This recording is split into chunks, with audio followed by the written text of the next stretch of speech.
How to export your Lovable project code. So in order to export your project code, you first need to head over to lovable.dev and then access your account.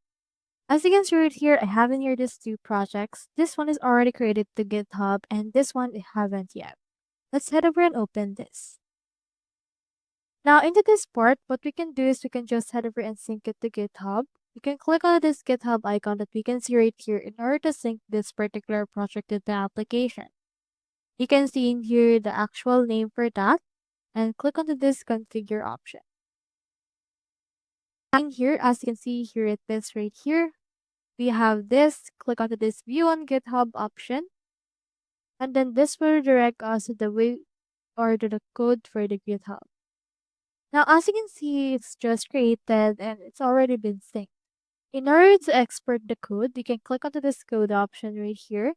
You can get or clone it by using the HTTPS, SSH, or GitHub CLI, or you can also download the zip for this right here in order to code the code for this particular Lovable project. You can also utilize code spaces, like for example, and create a code space on your main Analytic Cloud in order to use this. This is how you export your Lovable project code. I hope this video helped you out.